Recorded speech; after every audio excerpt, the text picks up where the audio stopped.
Hello everyone, this is Micah History and welcome back. I know I've been gone for quite a while, but I will explain sort of what's been going on in another video. Now, for those of you who are old subscribers or who have very good memory, you might be saying, hey, didn't you already make this video? And in case you're wondering that, yes, the answer is that I have made this video before. In fact, I made a video on this very topic 5 years ago, or I should say almost 5 years ago. In 20 days, it will be 5 years ago that I made this video. So why am I remaking it? Well, I was looking back and I didn't think it was as good as I think it could be. And so I will be re-uploading this. Now, this is a collaboration that I did with AS Mapping and Takshashila. So I will put the links to their videos in the description below. Those are the ones that came out 5 years ago. But yeah, for all you new subscribers, those who missed the last video, here you go. You will learn now a little bit about the Mughal-Maratha Wars. So the Mughal-Maratha Wars were a series of wars fought between 1680 and 1707 between the Mughal and Maratha empires. The wars began when Muhi al-Din Muhammad, better known as Aurangzeb, the Mughal emperor, invaded the Maratha Empire by invading Bijapur. The following year, he had sent several armies to besiege Maratha forts. As revenge, Sambhaji, the Maratha emperor, provided shelter to Aurangzeb's rebelling son Muhammad Akbar.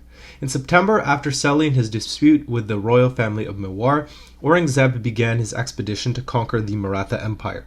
By the time he arrived in Aurangabad, he had an army of 500,000 men, and by the end of the year, Mughal forces had besieged Ramsej. Nevertheless, even though they vastly outnumbered the Marathas, the Mughals only managed to take Ramsej after 7 years. In December, Sambhaji attacked Murud Janjira but failed. Meanwhile, Hussein Ali Khan, a Mughal general, attacked northern Konkan, prompting Sambhaji to leave Murud Janjira. He attacked Hussein Ali Khan, forcing him back to Ahmednagar. During this period, Aurangzeb tried to sign a deal with Portugal to allow his trade ships to harbor in Goa, which at the time belonged to Portugal. This would have allowed him to open another supply route to the Deccan by the sea. However, Sambhaji found out about this, so he attacked Portugal, forcing their troops back to the coast. Nevertheless, the viceroy of Alvor was able to successfully defend Goa against them. In late 1683, Aurangzeb moved to Ahmednagar, dividing his army into two, both led by one of his sons, Shah Alam and Muhammad Azam Shah. Shah Alam would attack South Konkan, while Muhammad Azam Shah would attack Khandesh. These two armies would encircle the Marathas from the south and north and split their forces. Shah Alam crossed the Krishna River and entered Belgaum before entering Goa and marching north through Konkan. The further he went, the more he was harassed by Maratha armies, who destroyed his supply lines and starved his people. Finally, he sent Ruhullah Khan to rescue him, and he was forced to return to Ahmednagar. After the 1684 monsoon, Shahabuddin Khan, another Mughal general, attacked the Maratha capital Raigad, but it was successfully defended. Khan Jahan, another Mughal general, was sent to reinforce Shahabuddin Khan, but he was defeated by Hambirao Mohite, the Maratha's main general, during the Battle of Patadi. Then another Maratha army attacked him at Pachad, inflicting heavy losses. In early 1685, Shah Alam attacked the southern Maratha Empire again, but once again was harassed so much by the Maratha armies that he had to give up. This finally caused Aurangzeb to change his strategy in April and consolidate his power in the south by attacking the Golconda and Bijapur sultanates, which were both allied to the Maratha Empire. He thus broke his treaty with both countries and conquered them in 1686. Taking advantage of this, the Marathas attacked Bharuch, successfully avoiding the Mughal army sent against them and suffering very few losses. The Maratha Empire also tried to ally with Mysore, but after the conquest of Bijapur by the Mughal Empire, Mysore was reluctant to help. The Mughals, emboldened by their victory, attacked the Marathas again, but with little success. In January 1688, Sambhaji held a meeting with his generals at Sangameshwar to decide how to finally kick out the Mughals from the Deccan.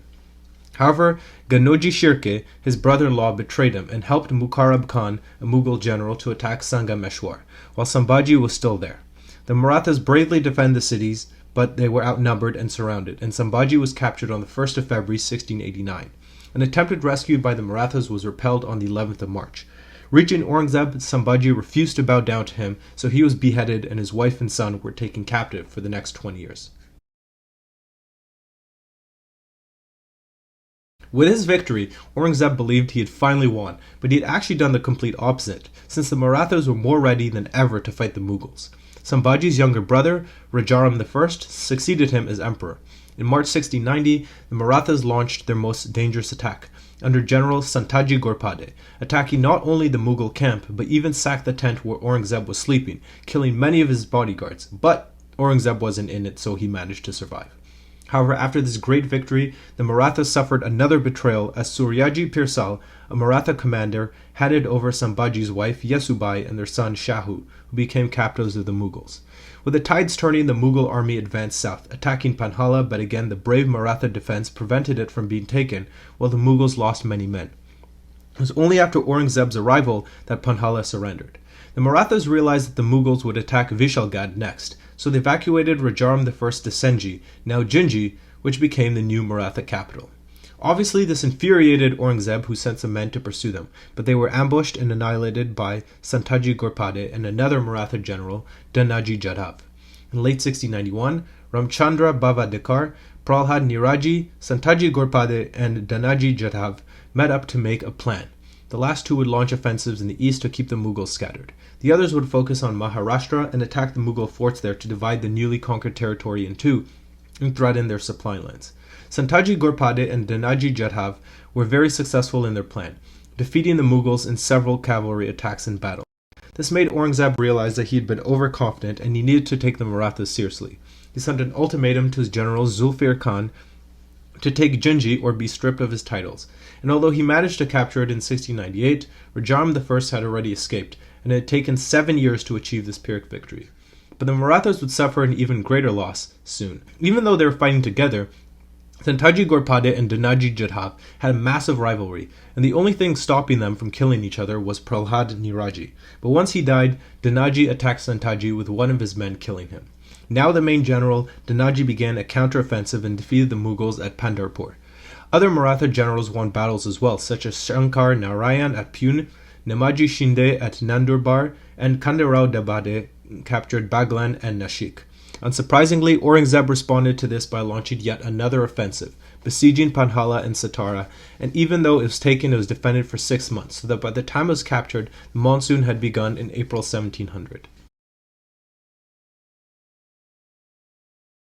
1 month earlier, Rajaram I had died, so his wife Tarabai became regent for his son Shivaji II.